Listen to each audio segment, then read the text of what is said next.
नाज़रीन अस्सलाम वालेकुम। नाज़रीन, खैबर पख्तूनख्वा के बल्दियाती इंतखाबात, लोकल बॉडीज़ के इंतखाबात के नताइज अब हतमी तौर पर सामने आ चुके हैं। ये बात साबित हो चुकी है कि तहरीक इंसाफ, पाकिस्तान तहरीक इंसाफ जो हुक्मरान जमात है, न सिर्फ खैबर पख्तूनख्वा में बल्कि सेंटर में, उसे शदीद नाकामी का सामना हुआ है। 65 से ज़्यादा हलकों में से सिर्फ 14 हलके ऐसे हैं जहाँ पाकिस्तान तहरीक इंसाफ कामयाबी हासिल कर सकी, जबकि मुखालिफ जमात मौलाना फजल रहमान की जमात JUF, जिसे एक तरह से पाकिस्तानी सियासत से राइट ऑफ कर दिया गया था, जो इमरान खान की जमात की सबसे बड़ी एक तरह की इमोशनल दुश्मन थी, उसने 21 जगहों पर कामयाबी हासिल की, जिसमें 3 मेयर्स की सीट भी शामिल है। ये एक बहुत बड़ा सेटबैक है पाकिस्तान तहरीक इंसाफ के लिए। ये एक ऐसा सेटबैक है जिसका पाकिस्तान तहरीक इंसाफ को ख़ुद भी एहसास है, उनकी तमाम जमात को एहसास है, तमाम मीडिया को एहसास है। तमाम सियासी जमातें इस मौके पर तहरीक इंसाफ को तनकीद का निशाना बना रही हैं, हंस रही हैं तहरीक इंसाफ के ऊपर। लोग सोच रहे हैं कि क्या इसके बाद तहरीक इंसाफ के और इमरान खान के कदम कहीं जम सकेंगे या नहीं जम सकेंगे। बहुत बड़ा लम्हा फिक्रिया खड़ा हो गया है इमरान खान की सियासी जमात, इमरान खान की लीडरशिप के लिए। सबसे पहले मैं आपको टुकड़ा सुनाता हूँ कि मौलाना फजल रहमान ने इस हवाले से क्या कहा। जमीयत उलमा इस्लाम पहले भी खैबर पख्तूनख्वा की सबसे बड़ी सियासी कुव्वत थी, अब भी सबसे बड़ी सियासी कुव्वत है। वक्त आया तो साबित कर दिया कि पिछले इलेक्शन में दांधी हुई थी। हम पाकिस्तान को इनसे बेहतर चलाएंगे। अब तो साबित हो गया कि करप्शन की बातें भी एक टूल के तौर पर और हथियार के तौर पर इस्तेमाल हो रहे हैं, चाहे कोई है या नहीं है। और अब तो खैबर पख्तूनख्वा ने मैसेज दे दिया कि ये जाली हुकूमत थी, और अब भी जाली हुकूमत है, और सुबह में भी जाली हुकूमत थी। वैसे तो सियासत में सब कुछ कहना जायज़ है, लेकिन मौलाना फजल रहमान का ये कहना कि इस इंतखाबात ने साबित कर दिया कि पिछले इंतखाबात जो थे वो जाली थे, ये खासी दिलचस्प किस्म की बात है। बिकॉज पाकिस्तान में हर इंतखाबात जिसके नतीजा किसी के फेवर में निकलता है, वो कहता है कि पिछला इंतखाब गलत था, मेरा ही इंतखाब सही है।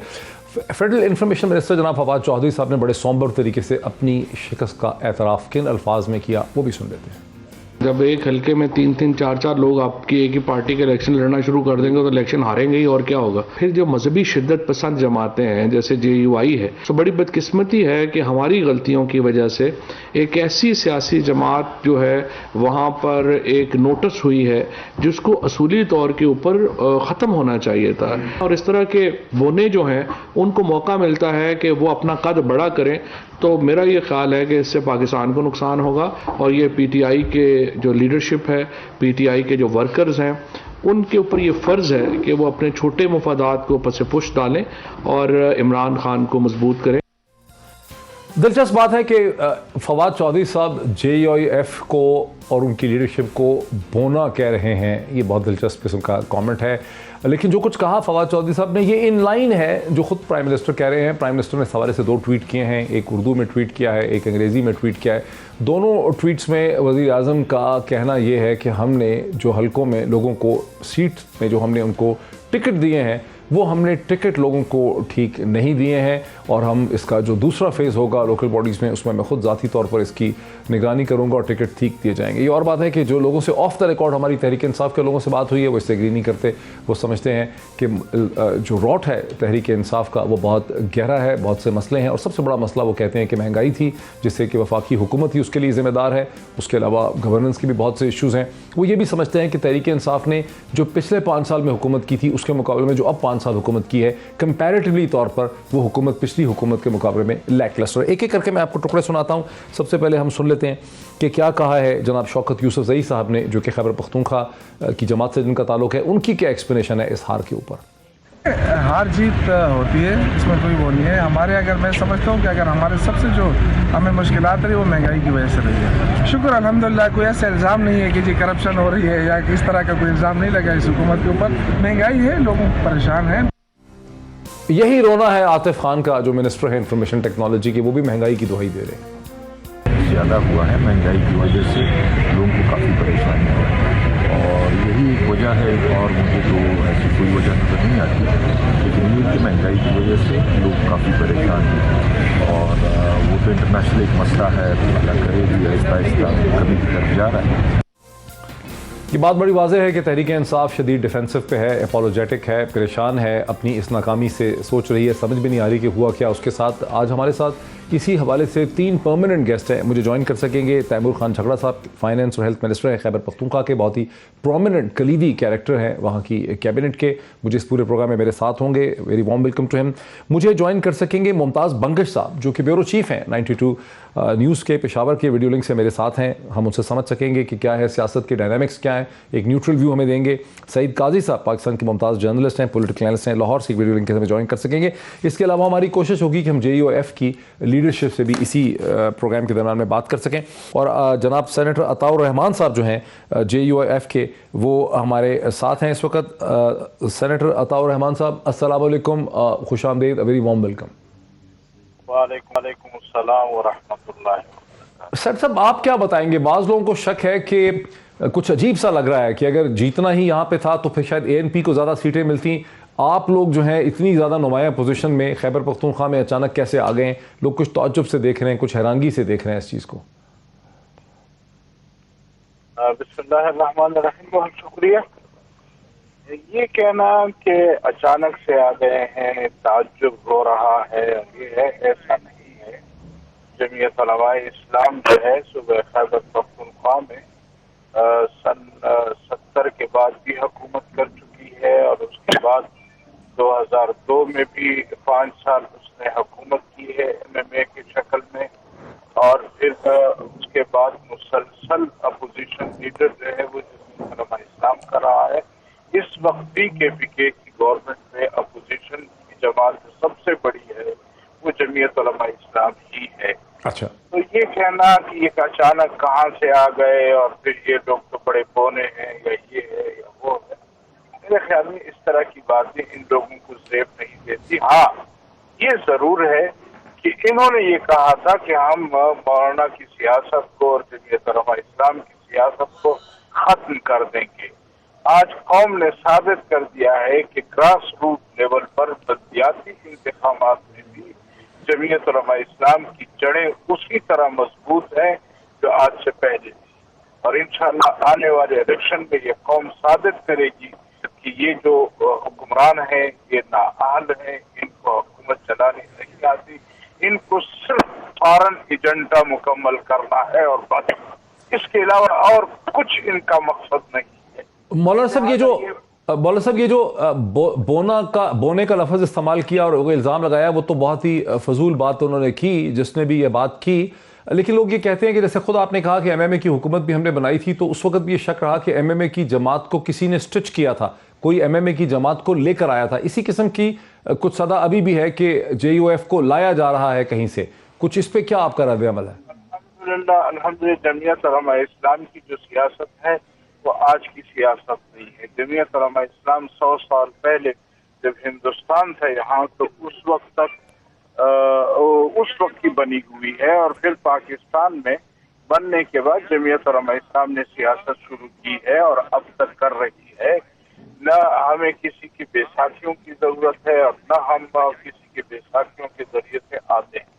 ये वो लोग हैं जो इन्होंने जिनको जुमा 8 दिन हुए हैं सियासत में। मौलाना आप बिल्कुल सही कह रहे हैं कि जमीयत उलमाए इस्लाम का 100 बरस का एक तारीखी पस मंज़र और बैकग्राउंड है बरसगीर हिंदुस्तान पाकिस्तान की सियासत में, बिल्कुल सही फरमाया आपने। आप सेनेटर भी हैं, इससे पहले मुसलसल आपकी जमात और मौलाना फजल रहमान चाहते थे कि निज़ाम को गिरा दिया जाए। उन्होंने एक स्टेज पे कहा था असम्बलियों में ना जाएं, फिर उन्होंने गुज़िश्ता 3-3.5 बरस में बहुत दफ़ा ये कोशिश की कि हुकूमत को गिरा दिया जाए। वो बाकी जमातों ने उनका साथ नहीं दिया, पीपल्स पार्टी ने, PMLN ने। लेकिन अब ये जो आपने तो बल्दियाती इंतखाबात में हिस्सा लेके आप खैबर पख्तूनख्वा की जो प्रोविंशियल हुकूमत है उसके सेटअप का हिस्सा बन गए हैं, तो इसका मतलब है कि आप निज़ाम के खिलाफ उसको गिराने की जद्दोजहद अब ख़त्म कर देंगे, अब आप इलेक्शन के अंदर आके मुकाबला करेंगे हर तरफ, यही है? देखिए, जमीयत उलमाए इस्लाम की क़यादत ने उस वक्त जो डिसीजन लिया था, उस वक्त ये कहा था कि आप असम्बलियों में न जाएं, हल्फ न लें, तो ये हुकूमत नहीं रहेगी और ये नहीं बन पाएगी, नहीं चला सकेंगे। आज भी हम कहते हैं कि जमीयत उलमाए इस्लाम का मौक़िफ़ वही है कि आज भी अगर जमीयत उलमाए इस्लाम मुकम्मल अपोजिशन के साथ असम्बलियों से बाहर आ जाए तो ये लोग हुकूमत करने के काबिल नहीं। अच्छा, ये दिलचस्प आपका नुक्ता है कि आपने इलेक्शन में हिस्सा भी लेना है और मानना भी शायद नहीं है निज़ाम को, लेकिन मेरे साथ रहिए क्योंकि तैमूर खान झगड़ा जो हैं उन्होंने भी हमें ज्वाइन किया। फाइनेंस एंड हेल्थ मिनिस्टर है, खैबर पख्तूनख्वा के चीफ मिनिस्टर की कैबिनेट के बड़े अहम और कलीदी कैरेक्टर हैं। तैमूर खान, मेरी बात पूरी सुन लें। जी जी जी मौलाना। आप क्यों बात पूरी नहीं सुनते? मौलाना आपसे ही तो बात कर रहा हूँ शुरू से। मैं कह रहा हूं कि आप हमारी पूरी बात सुन लें फिर उसके। जी जी प्लीज। अर्ज कर रहा हूं कि हम इलेक्शन भी चाहते हैं लेकिन साफ सुथरा इलेक्शन चाहते हैं, और जहां कहीं भी इन्होंने हमारे इलेक्शन पर डाका नहीं डाला, कौम ने जमीयत उलमा इस्लाम को और मजहबी लोगों को सिलेक्ट किया है। ये जो मजहब को दहशत का नाम देकर और जमीयत उलमा इस्लाम पर ये इल्जाम लगाते हैं कि खुदा न ख्वास्ता ये कोई दहशतगर्द जमात है, हम दहशतगर्द जमात नहीं है। हमने अपने नौजवान को रोका है कि आपने दहशतगर्दी की तरफ नहीं जाना। हमने पार्लियामेंट की सियासत कर दी है, लिहाजा हमें पार्लियामेंट की सियासत शराफत के साथ करने दें। और अगर आए रोज इस तरह की चोरियां होती रहेंगी, मैं अब भी बरमला कहता हूं कि बल्दियाती इलेक्शन में आने के बाद हम इनको सिखाएंगे कि कौम की खिदमत किस तरह की जाती। ठीक है मौलाना, मेरे साथ रहिए। मौलाना मेरे साथ हैं तैमूर खान झगड़ा साहब, finance and health minister. Taimur Khan Jhagra साहब, मौलाना फजल रहमान ने जो कुछ कहा और अब जो मौलाना अताउर रहमान कह रहे हैं, वो तो ये समझते हैं कि पिछले इलेक्शन ही जाली हुए थे 2018 के, जिसके नतीजे में आपकी पार्टी पावर में आई थी, और आज के इलेक्शन ने, बल्दियाती इंतखाबात ने साबित कर दिया है कि आपकी जमात की हैसियत भी कोई नहीं और पिछले इंतखाबात भी जाली थे। ये तो बड़ी अजीब बात है, क्योंकि मैं बिल्कुल मानता हूं कि इसमें हमारी कारकर्दगी वो नहीं जो कि होनी चाहिए, लेकिन इन इलेक्शंस के भी गिन ले तो इसके बावजूद कि ये 3 साल जो है वो इंटरनेशनल सतह पे बड़ी मुश्किल जो है वो गुजरे, हमारे वोट इनसे ज्यादा है। मुझे नहीं पता कि अगर इनको गिनती नहीं आती, लेकिन ये कहना कि इसकी बेसिस पे जो है वो वोट आपके ज्यादा है इनसे, पार्टी खत्म हो, हमारे ज्यादा है। हमारे तकरीबन 8 लाख है और इनके 7,80,000। गिन लें, आपको मैं सारा रिजल्ट जो है वो दिखा दूंगा, लेकिन शायद आप देख लें, सारी एडिशन की हुई है और इसीलिए की हुई है कि पीटीआई का शायद नाराज वोटर। मेरे सामने तो जो टेबल है उसमें यह है कि इनकी 21 सीटें हैं, आपकी 14 हैं, इनके टोटल वोट 54 लाख पड़े हैं पूरे खैबर पख्तूनख्वा में, आपके 23 लाख हैं। पता नहीं फिर सही नहीं है फिगर? सर 23 लाख तो हो ही नहीं सकते, टेबल बिल्कुल गलत है। यही कह रहा हूं, अगर आप सिर्फ हमारे पेशावर वोट गिन ले, अच्छा, तो 23-24 लाख तो वो बनते हैं। आप सिर्फ सीट पे देख ले तो वोट इनके ज्यादा है। मोहित साहब, मैं आपके साथ वो शेयर कर लूंगा, लेकिन देखें उन वोट से भी हम जो है वो मुतमईन तो नहीं है। हमारे इससे डबल वोट्स जो है वो होने चाहिए। हमारा बहुत सा वोटर जो है वो नहीं निकला, उसमें 2-3 फैक्टर्स हैं। और की 6 सीटें हैं, 3 साल जो है 5 जेयूआई जीत चुकी। देखिए क्या हुआ, मतलब कैसे आप समझाएंगे अपने लोगों को, पाकिस्तान के लोगों को, सुनने वालों को, व्हाट वेंट रॉन्ग, क्या गलत हो गया? मोहित साहब, 3 फैक्टर्स हैं। जब भी दुनिया में इस टाइप की इन्फ्लेशन आती है, याद रखें कि दुनिया में दूसरे जंग अजीम के बाद सबसे बुरी रिसेशन, और उसके साथ जो है 100 साल के बाद कोविड जैसी वबा, इन 2 चीजों को जो है वो फैक्टर ले ले, वो जो है वो पॉपुलेशन को क्लैरिटी से समझाना आसान नहीं है, नंबर 1। नंबर 2, खान साहब ने खुद एतराफ किया कि अक्सर जो हो जाता है एक मकबूल पार्टी में, पीटीआई वर्सेस पीटीआई का जो फैक्टर बन जाता है वो बहुत सी पे बना। और तीसरी चीज, जो एक चीज पे बात नहीं हुई, मैं चैलेंज करता हूं, ये तो हमारे ऊपर वाली सीट 20,000 वोट ज्यादा है, हमारी पॉपुलैरिटी जो है वो कहीं नहीं गई। आप पेशावर में नीचे जो है वो नाज़मीन देखे, हमने एक फैसला किया जो शायद इन हाइंडसाइट सही नहीं था, कि हमने विलेज के सतह पे जो इंतखाब थे, जो जहां पे हमारा सारा वर्कर लड़ रहा था, उनको हमने टिकट्स नहीं दिए। और अगर आप उनका वोट बैंक जो है वो गिन लें, वो ऊपर वाले वोट से तकरीबन डबल पड़ा है। इंशाल्लाह दूसरे फेज में हम ये गलतियां जो है वो ठीक करेंगे। उनको क्यों नहीं दिया आपने टिकट अपने विलेज में?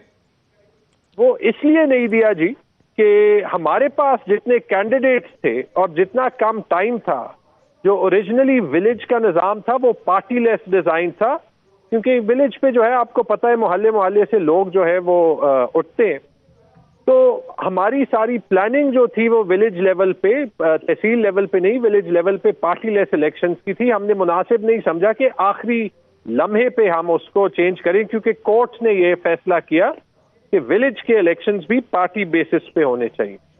टिकट नहीं दिया, लेकिन उसकी वजह से ऑब्वियसली वो सारे लड़के जो खड़े थे उनको जो है वो अपनी इलेक्शन की पड़ी हुई थी, तो उनका जो टर्नआउट, और अभी पेशावर के 8 हलकों की एनालिसिस की है, तकरीबन डबल वोट पड़ा है वर्सेस जो पीटीआई के ऊपर के कैंडिडेट, और वो प्राइस पे की, और इंशाल्लाह वो गलती हम दूसरे फेज में ठीक करेंगे और दूध का दूध पानी का पानी हो जाएगा कि पीटीआई जो है वो गायब हुई है या एक आर्जी झटका लगा है, जिससे इंशाल्लाह हम सीखेंगे। और जैसे इनके लोग आए हैं बिल्कुल ठीक है, वो उनकी कारकर्दगी भी देख लेंगे, और अभी लोग जो है चूंकि 8 साल उन्होंने हमारी कारकर्दगी देखी है, तो सामने हो जाएगा कि जो लोग आए हैं वो किस टाइप की कारकर्दगी करते हैं। इंशाल्लाह खान के मिशन से हम नहीं हटेंगे और ये प्रूव करेंगे। मेरे साथ रहें, झगड़ा साहब मेरे साथ रहें, बहुत ही वैल्यूएबल आपका इनपुट है। मैं ब्रेक से पहले चाहता हूं कि ब्यूरो चीफ जो है हमारे पेशावर के कामरान मंगेश साहब हमारे साथ हैं, उनका भी हम क्विकली एक व्यू जो है, मुमताज़ मंगेश साहब हमारे साथ है। मुमताज़ मंगेश साहब, आपका ब्रेक से पहले ये व्यू दे दें कि झगड़ा साहब ये समझते हैं कि ये एक आर्जी झटका है, ये एक मोमेंट्री फेज है और दूसरे फेज में तहरीक इंसाफ दोबारा से उभर सकती है। आपका क्या एनालिसिस? शुक्रिया डॉक्टर साहब। ये आर्जी झटका हमेशा इलेक्शन में इसी तरह से आर्जी झटके लगते रहते हैं और ये झटका फिर कई सालों तक ये बर्दाश्त करना पड़ता है। जहाँ तक तैमूर साहब का ताल्लुक है, उसने जो बात की है कि मतलब जो उसने नाकामियों के असबाब बताए हैं, वो मेरे ख्याल में किसी हद तक तो सही होंगे, लेकिन सबसे जो बड़ी बात है वो ये है कि इनकी ये इस इलेक्शन के लिए तैयार ही नहीं थे शुरू ही से। मतलब ये वो टाइम लेते रहे हैं, कितना अर्सा हो गया कि पिछली टेन्योर जो है वो ख़त्म हो गई है लोकल गवर्नमेंट बॉडीज़ की, और इतना इनको ये खींच रहे थे। कभी ये जो कोविड-19 से मुतालिक जो कानून साजी होती है, कभी उसी में डाल देते हैं कि 2 साल के लिए इलेक्शन नहीं होंगे, कभी क्या करते हैं, मुख्तलिफ किस्म के डिलेंग टेक्टिक्स इस्तेमाल कर रहे थे। इसकी वजह ये थी कि ये तैयार नहीं थे। दूसरी बात ये थी कि इन्होंने उम्मीदवारों का जो चुनाव किया था वो बिल्कुल ही गलत था। इसमें ऐसे उम्मीदवार भी हैं इंपॉर्टेंट जो नशिस्तें हैं उसके लिए कि वो पीटीआई के वर्कर्स थे ही नहीं, जो जिसकी दिल में जो आया उसकी नामजदगी कर दी। और ये कह रहे हैं कि जो जिला कौंसल जो विलेज कौंसल और नेबरहुड कौंसल के जो कैंडिडेट्स हैं उनका वोट बैंक इतना ज्यादा है, उसमें तो इनके टिकट थे ही नहीं। वो तो आजाद उम्मीदवारों ने जीते हैं, 4-4, 5-5 उसके वो खड़े थे, अपनी पार्टी के लोग उससे खड़े थे। ये कैसे अंदाजा लगाते हैं कि ये इनके लोगों के वोट्स थे? अगर वो कामयाब हो जाते हैं तो वो इनके वोट्स होंगे, इनके कैंडिडेट्स होंगे। अगर नाकाम हो जाते हैं तो इनके वोट इनके कैंडिडेट्स नहीं होंगे क्या? दूसरी बात यह है कि पेशावर जैसा जिला कि जहां पे इनके सारे तकरीबन जो एमपीएस थे वो पीटीआई ही से बने थे, उसमें इस किस्म की नाकामी मेरा ख्याल है ये खुद तैमूर झगड़ा साहब को भी वो इनके अपने उसमें इनकी अपनी तहसील में जिस तरीके से इनको शिकस्त हुई है, तो ये तो इस बात का मतलब खुलेआम यही सबूत है कि इनकी कारकर्दगी बहैसियत मिनिस्टर शायद लोग उससे मुतमईन नहीं थे। इसी हल्के में इश्तियाक उर्वर साहब है, सूबाई वजीर हैं, उनकी उससे लोग मुतमईन नहीं थे तो उनको वोट दिया है। अगर महंगाई की बात की जाए, महंगाई ये 1 साल से नहीं आई, पिछली हुकूमतों में भी इसी तरह महंगाई हुआ करती थी। हाँ, ये सच है कि इस बार जो महंगाई आई है वो कुछ ज्यादा ही महंगाई को भी नहीं समझ रहे, आप समझते हैं गवर्नेंस का मामला था। मुझे एक ब्रेक लेने दीजिए मंगेश साहब। 3 किस्म के पॉइंट ऑफ व्यू हमारे सामने आई है। एक JUIF का पॉइंट ऑफ व्यू कि पिछले साबित हो गया कि पिछले इंतखाबात ही जाली थे और JUIF सबसे बड़ी पार्टी है। झगड़ा साहब का ख्याल है कि ये एक आर्जी झटका है पार्टी के लिए क्योंकि हिकमत अमली ठीक नहीं रही, और मंगेश साहब का ख्याल है कि नहीं, ये मामला खासा गहरा है। सईद काजी साहब से अभी तक मैं बात नहीं कर सका। ब्रेक के बाद डिस्कशन को आगे बढ़ाते हैं, बहुत ही इंपॉर्टेंट, बहुत ही अहम डिस्कशन आफ्टर द ब्रेक। नाज़रीन वेलकम बैक। मैं सीधा चलूंगा सईद काजी साहब के साथ, लेकिन मुमताज़ मंगेश साहब भी और तैमूर खान झगड़ा जो कि फाइनेंस एंड हेल्थ मिनिस्टर है खैबर पख्तूनख्वा के, की कैबिनेट मेंबर हैं, वहाँ की चीफ मिनिस्टर की टीम के, वो भी हमारे साथ हैं। सईद काजी साहब, बदकिस्मती से मैं आपको ले नहीं सका पहले पार्ट में, जो को मौलाना ने बहुत लंबी बात कर दी और वो प्रोटेस्ट भी कर रहे थे, लेकिन आपने 3 किस्म के पॉइंट ऑफ व्यू सुने। एक वो पॉइंट ऑफ व्यू है JUIF का, जो कहते हैं कि इन बल्दियाती इंतखाबात ने ये साबित कर दिया हमेशा के लिए कि 2018 के इंतखाबात जाली थे और JUIF ही खैबर पख्तूनख्वा की सबसे बड़ी जमात है। दूसरा तैमूर खान झगड़ा साहब का पॉइंट ऑफ व्यू है, जो ये समझते हैं कि एक सेटबैक हुआ है, परफॉर्मेंस भी वो पहले वाली नहीं थी, लेकिन एक सेटबैक हुआ है बिकॉज महंगाई है, मसलात हैं, टिकट डिस्ट्रीब्यूशन ठीक नहीं हुई है। फिर आपने मुमताज़ बंगश साहब का भी पॉइंट ऑफ व्यू सुना, जो ब्यूरो चीफ हैं 92 के पेशावर में। उनका कहना है कि मसला सिर्फ महंगाई का नहीं है कि PTI की हुकूमत के परफॉर्मेंस के सीरियस इश्यूज़ हैं। आपको क्या समझ आ रहा है पंजाब से इस पूरी सूरत हाल को देख के? देखें, बात यह है कि सारी थोड़ी थोड़ी बातें सब ठीक हैं, लेकिन बुनियादी तौर पर ये जो डिबैकल हुआ है वो इस वजह से हुआ है कि हमारे यहाँ रवायती तौर पर अगर आप देखें तो लोग बहुत तंग थे। हम पिछले 2 अदवार देखें तो लोग एक जो रियासत को चलाने का बिल है वो आम आदमी के हाथ में पकड़ा दिया जाता था। तो इमरान खान आते हैं, तो इमरान खान ने भी जो रियासत का जो ये बिल्कुल मैं एग्री करता हूँ, तुर्की में इन्फ्लेशन 58% से ज्यादा है, अमेरिका में 6.2% है। ये सारी रिसेशन की बात झगड़ा साहब जो कह रहे हैं वो दुरुस्त है, लेकिन प्रॉब्लम कहां पे है? प्रॉब्लम यह है कि ये बातें तो आम आदमी को नहीं पता होती। उसे तो ये पता होता है कि आप जब पावर में आने से पहले हमसे जो बात करते हैं और गुफ्तगू करते हैं, जो वादे करते हैं, वो क्या होते हैं। चुनाचे चूंकि कोई सीरियस चेंज इकोनॉमिक प्रॉब्लम यहां पे मेरा आज भी यही व्यू है कि ये गुड गवर्नेंस और बैड गवर्नेंस जो है, इससे बड़ा फ्रॉड और धोखा कोई नहीं, एनजियोटिक इस्तेलाह है। स्ट्रक्चरल इश्यूज हैं। स्ट्रक्चरल इश्यूज ये हैं कि आप इस रियासत, मिसाल के तौर पे ये जो आज फवाद चौधरी साहब ने कहा कि $55 बिलियन हमने वापस करना है, या $125 बिलियन का जो हमने कर्जा लिया है, पहले तो हमें ये बताया ना खान साहब कि ये किस पे खर्च हुआ, क्योंकि यहां हमने ये एक कमीशन बनाया था, किधर गई रिपोर्ट उसकी? पे मैंने करना है, आपने करना है, आम आदमी ने करना है। इसी तरह आपका जो विदहोल्डिंग टैक्स है 80% जो पैसे हैं आप आम आदमी से लेते हैं। मैं अगर अमीर आदमी अगर टेलीफोन का कार्ड खरीदता हूं तो उतने ही टैक्स देता हूं जितना दूसरा आदमी देता है। तो प्रॉब्लम यह है कि जो इनकम्बेंट गवर्नमेंट है इसने कोई सीरियस बड़ी तब्दीलियां नहीं की उस माशी स्ट्रक्चर सेटअप में, जिसकी उसकी और सबसे बड़ा फैक्टर, मिसाल के तौर पर ये अपनी मईशत को भी बाजियाब नहीं कर सकी। आपका जो है वो बैठ के जो डॉलर बढ़ाई जा रहा है, वो बड़ा कोई बहुत ही कोई लायक आदमी आया है, वो उधर से वो क्यों आया है? इसके अलावा हफीज शेख कौन था? तो ये है कि जब आप स्ट्रक्चर, ये निजाम पिछले बहुत अरसे से हैवीली रिग्ड है 1% के मफाद में, और इसमें कोई संजीदा तब्दीली हमें पिछले 4-5 सालों में या नहीं नजर आई। चुनाचे अब वोट में अब अच्छा यहां देखें क्या हुआ, लाहौर में क्या हुआ। आज मुझे ताहिर मलिक की स्टोरी थी और मैं हैरान रह गया, उन्होंने मेरे प्रोग्राम में दी कि यहां पे जो 133 में हुआ उसमें उन्होंने चर्चेज में पैसे बांटे, मस्जिदों में उनके मुताबिक जो है मदरसों में पैसे बांटे। लाहौर की मैं बात कर रहा हूं जहां पे बहुत 18-18.5% टन। तो ये लोग एक तो डीपोलिटिसाइज हुए हैं, डिसल्यूजन हुए हैं, उसमें जो रिसेशन था वो अपनी जगह मगर आपके खाते पड़ेगा। तो ये वजह है कि लोगों को सियासत जोड़ नहीं पा रही अपने पास, लोग भी कंफ्यूज्ड हैं। रही बात कि ये इलेक्शन पहले चोरी हुए थे या आज चोरी हुए थे, भाई मुझे क्या पता, जो मेरे हक में होता है वो ठीक होता है, जो दूसरे के हक में हो जाए वो चोरी हो जाता है। तो मेरे ख्याल में ये वजह है जो वो तो बड़ा कमजोर आर्गुमेंट है, इसी तरह से है, बड़ा कमजोर आर्गुमेंट है। मेरे साथ रहे सईद काजी साहब, मुझे जरा झगड़ा साहब की तरफ जाने दीजिए। नाज़रीन, आपके सामने ये भी कहूंगा कि मुल्तान के करीब खानेवाल में जो बाई इलेक्शन हुए हैं उसके बारे में भी यही खबर है कि खुल्लम खुल्ला तीनों जमातों ने किसी न किसी किस्म की चीज़ दी है।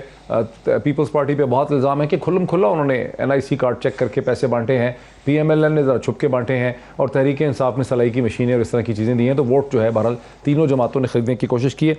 झगड़ा साहब, सईद काजी साहब is not a critic as such. Saeed Qazi साहब कोई तहरीक इंसाफ के दुश्मन नहीं है, वो हमेशा तहरीक इंसाफ को सपोर्ट भी करते रहे हैं, लेकिन अब जो वो सवालात उठा रहे हैं वो तीखे भी हैं और वो मुश्किल भी हैं। क्या जवाब है आपका? देखिए, मेरे ख्याल में रिलेटिवली बैलेंस तज्जिया था। ये कहना कि तहरीक इंसाफ ने कुछ किया नहीं, हम अपने ट्रैक रिकॉर्ड पे तो जो है वो उस पर स्टैंड करते हैं। यहाँ पे जो मिसाल ले लें, सेहत कार्ड इंट्रोड्यूस किया है, किसी मुल्क में नहीं हुआ। मिसाल ले लें, स्कूल सिस्टम्स में पहले जो टीचर्स भर्ती हुए हैं, अभी जो 6 अरब रुपए पे फर्नीचर इकोनॉमिक डेवलपमेंट की स्कीम्स बन रही हैं, जो BRT से पेशावर की इकोनॉमी को फर्क पड़ रहा है। दो चीजें अलबत्ता हैं, ये चीजें जो ग्लोबल एनवायरनमेंट है रिसेशन की, उसमें इनका इम्पैक्ट जो है वो डैम्पन हो जाता है। मेरे ख्याल में पूरे मुल्क की सतह पे इकोनॉमिक रिवाइटलाइजेशन पे बड़ा काम हुआ है, लेकिन जैसे ही कोविड का असर जो है वो कम होगा, ग्लोबल इकोनॉमी उठेगी, आपको वो फर्क जो है वो नजर आएगा। एक्सपोर्ट्स पहली बार 30 अरब पे जा रहे हैं। पहली बार जो है वो फिस्कल डेफिसिट जो था वो अंडर कंट्रोल आया। जो करंट अकाउंट बैलेंस था वो रिवाइव हुआ, लेकिन मुश्किल हालात में हुआ। अब जो चीज़ है, और बिल्कुल मैं इससे एग्री करता हूँ कि गवर्नेंस का बार है, जो सिस्टम को हमने तब्दील करना है, वो एक कंटिन्यूअस प्रोसेस है, वो आसान नहीं है, लेकिन वो चैलेंज हमने एक्सेप्ट किया है, एक्सेप्ट करना है। जैसे हमने सेहत कार्ड को बनाते हुए एक लेकिन झंडा साहब, आपने बंगश साहब को सुना, उनका आर्गुमेंट ये था कि तहरीक इंसाफ महंगाई कह रही है, लेकिन मसला खाली महंगाई का नहीं है। तहरीक इंसाफ के मिनिस्टर्स के अपने हलकों में जो है हार गए सारे, तो परफॉर्मेंस इशू है बड़ा सीरियस किस्म का। आप कह रहे हैं परफॉर्मेंस इशू नहीं है, महंगाई इशू है। जी मोहित साहब, परफॉर्मेंस हमेशा इंप्रूव हो सकती है, लेकिन फ्रैंकली ये तो एक पॉपुलिस्ट सा नारा था। जैसे आपने खुद देखा, जो आपके सामने जो वोट्स का टैली था वही ठीक नहीं था। हमारे यहाँ थोड़ी सी एनालिसिस जो है वो कमज़ोर होती है। परफॉर्मेंस के ज़रूर मुख्तलिफ जगहों पे जो है वो इश्यूज होंगे, लेकिन मैंने आपको साबित किया कि वोट आज भी तहरीक इंसाफ ने सबसे ज़्यादा लिया है। उसकी कोई ना कोई वजह तो होगी ना। बड़ी पार्टी, लेकिन ये तो हमने फिगर्स लिए हैं नेट से, मुख्तलिफ वेबसाइट्स पे, उन पे तो नहीं है, उन पे तो मौलाना का वोट ज्यादा नजर आ रहा है। आप कौन सा वोट काउंट कर रहे हैं? आजाद उम्मीदवारों का? डॉक्टर साहब, मेरा ख्याल है तैमूर साहब जो है ये फिगर्स उसकी भी गिन रहे हैं, ये नेबरहुड कौंसिल, विलेज कौंसिल्स के नहीं गिन रहे जी। 7,97,000 PTI ने वोट लिया है और 7,72,000 JUI ने वोट लिया है। 2,70,000 PMLN ने वोट लिया है और 4,73,000 ANP ने वोट लिया है। ये जो रिवायती पार्टीज है ये तो बहुत पहले रिजेक्ट हो चुकी है, लेकिन हमने ये हर लेवल का वोट है या ये टॉप लेवल का वोट काउंट कर रहे हैं आप? कि हर लेवल का वोट काउंट कर रहे हैं? टॉप लेवल का वोट है, ये सिर्फ टॉप लेवल का वोट है। अनफॉर्चुनेटली सोशल मीडिया के जमाने में जो भी तस्वीर लग जाती है उसको बड़े बड़े जर्नलिस्ट भी बगैर इन्वेस्टिगेशन एक्सेप्ट कर लेते हैं। अब इसमें KP के फाइनेंस मिनिस्टर का तो कसूर नहीं, लेकिन मैं मानता हूं कि हमारी परफॉर्मेंस इससे बेहतर होनी चाहिए और वो इंशाल्लाह होगी, आप देख लेंगे। ठीक है।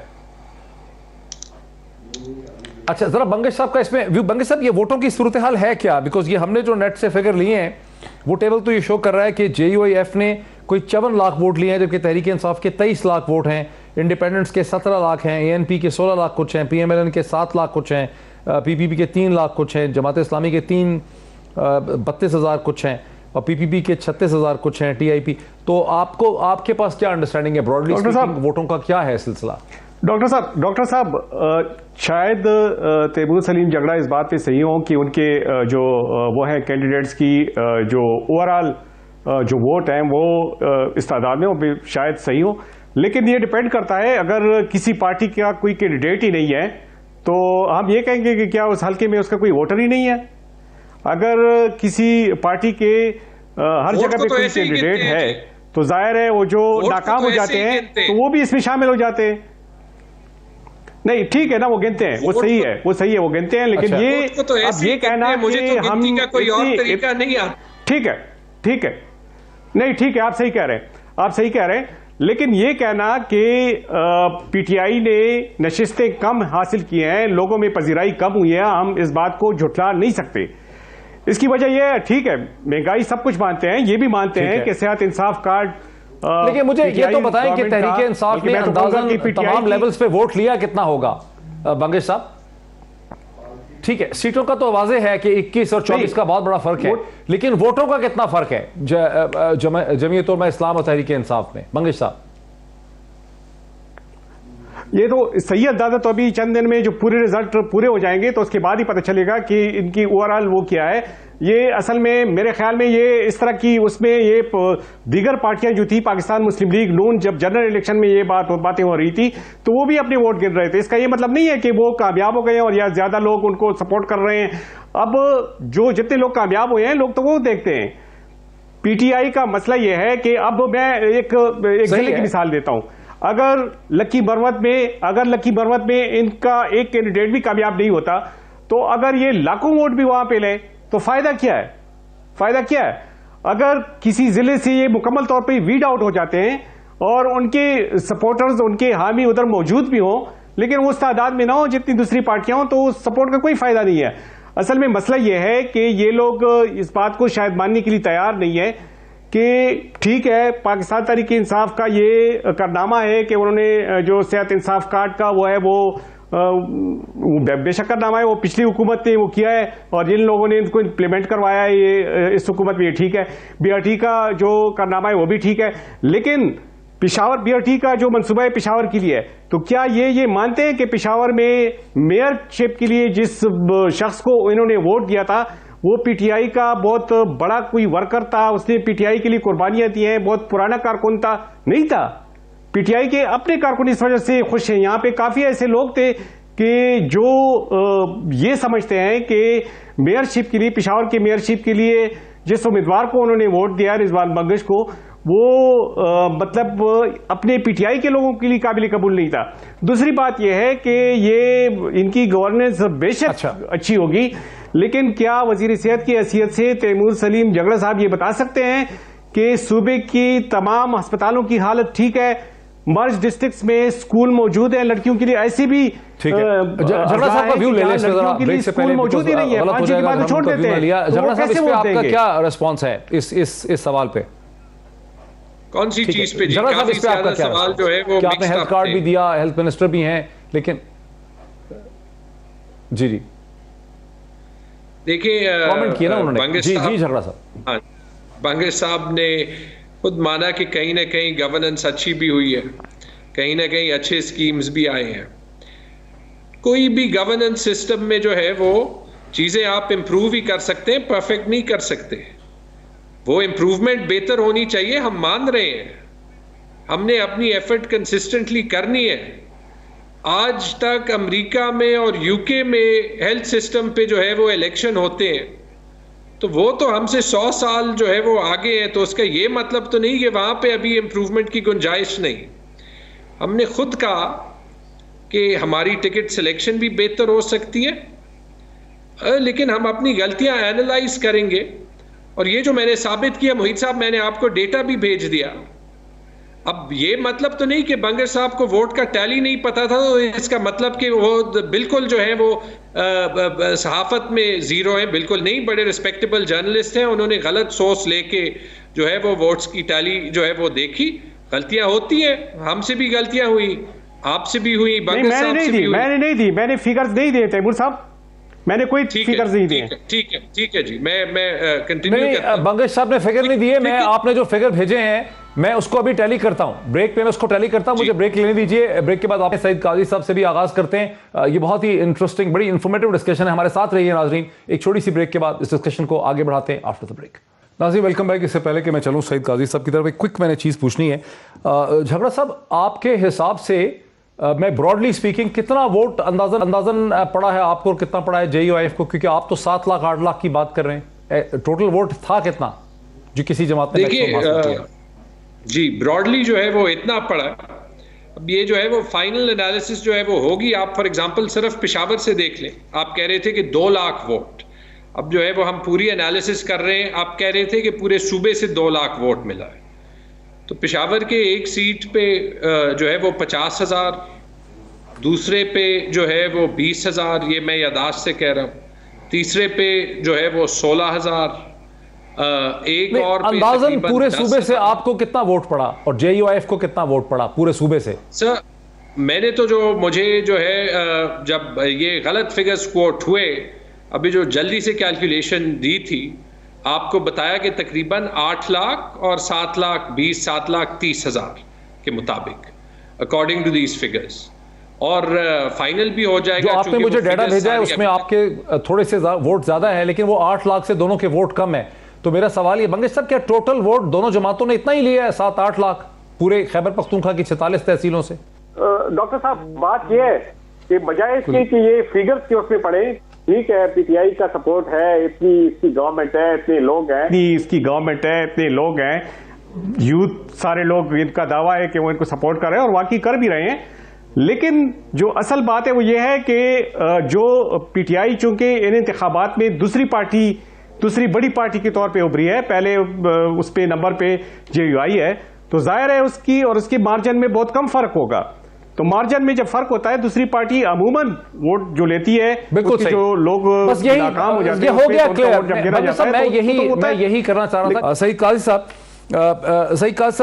मतलब अब आपको क्या समझ आता है कि इमरान खान कहते हैं कि मैं दूसरे राउंड में जाती तौर पर लीड करूंगा, हमसे गलतियां हुई, हिकमत अमली की गलती हुई, उन्हीं की बात को झगड़ा साहब भी दोहरा रहे हैं कि हमने टिकट सही नहीं बांटे हैं, विलेज काउंसिल वगैरह को इग्नोर कर दिया। आपको क्या समझ आ रहा है कि वज़ीर आज़म इमरान खान को अब क्या करना होगा अगर उनको अपनी पार्टी को नए सिरे से उसका अहिया करना है?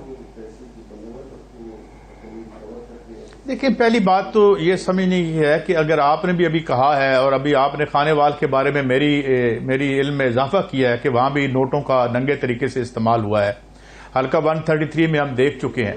देखिए, हर जी बिल्कुल, मुझे तो आई विटनेस अकाउंट से बताया, यूजुअली जो इलेक्शन, जी बिल्कुल, मेरा भी यही अंदाजा था। ये देखें, मोस्टली जो इलेक्शन होते हैं वो बहुत कम इलेक्शन होते हैं जो स्टेटस को तोड़ते हैं, जहां खंबे भी जीत जाया करते हैं, वहां नजरियाती पार्टियां होती हैं, उनके पीछे मूवमेंट्स होती हैं। अब जो देखे ना, मिसाल मैं देता हूं आपको, मिसाल के तौर पे जो रजाक दाऊद साहब हैं, वो क्या उनकी नजरियाती हैसियत है पीटीआई में, या खुसरो बख्तियार साहब हैं। जब आप उसी अशराफिया की खिदमत पे रियासत को मामूर कर देंगे जो पहले वाले कर रहे थे, मैंने पहले भी अर्ज किया था कि मंडी की एक मैशत होती है, एक मंडी की सियासत होती है। मंडी की सियासत मियां नवाज शरीफ साहब से अच्छी इस मुल्क में किसी ने नहीं की। हाँ, उसमें जो अब 70 का इलेक्शन देख लें, तो ये जो इलेक्शन है इसमें बिरादरी, इन्फ्लुएंस, थाना, कचहरी, पटवारी, ये होता है। और अभी इसका आपका टर्न आउट नहीं आया। ये जो आपके लाहौर ये जो इलेक्शन हुआ था, इसका हमारे 18.5% वोट पड़ा था। ये कैंट का इलेक्शन हुआ था, 18.5% लोग, तो उसमें आप ठीक है झंडे लेके भागते रहे, 85% बंदा बाहर नहीं आया। बात यह है कि पीटीआई का जो प्रॉब्लम यह है कि वो जो खामोश नाराज वोटर था पिछले 20, 30, 40 सालों से, उसको ये कल परसों इलेक्शन हुआ है चिल्ली में, जो कि गैब्रियल बोरेक ने जीता है, 35 साल का नौजवान है, लेफ्ट विंग पोज कर रहा था अपने आप को, बहुत बड़े सरमाएदार को उसने शिकस्त दी है, देखेंगे वो क्या करता है। तो ऐसी पार्टियां जो हैं, जो नजरियाती क्लेम करती हैं, अगर वो जमीन पर उन नजरियात की ट्रांसलेशन ना हो और वो उसी सरमाएदार ग्रुप के खिदमत में मामूर हो जाएं, भाई अगर रजाक दाऊद साहब ने भी ये कहना है कि मेरा बच्चे का मेरे ठेके से और उससे कोई ताल्लुक नहीं है, तो ये कहानी तो हम पहले भी 10 दफा सुन चुके हैं। तो when you do not offer a serious alternative, जो पीछे एक एस्टैब्लिश ऑर्डर आ रहा है, तो मेरे ख्याल में इस वक्त सियासत की जो सबसे बड़ा मसला यानी इन सारी जमातों में कोई फर्क नहीं है, कोई नजरिया नहीं है, कोई आइडियोलॉजी नहीं है। सही कहा साहब, मेरे साथ रहे झगड़ा साहब। मैंने ये भी शिकायत सुनी है, बिल्कुल 1-1.5 मिनट मेरे पास है प्रोग्राम खत्म होने को। झगड़ा साहब, मैंने ये भी शिकायत सुनी है कि आपकी पार्टी के लोग अब इलेक्शंस पे पैसा नहीं लगाते, इलेक्शन जीतने के लिए करोड़ों रुपए खर्चने पड़ते हैं।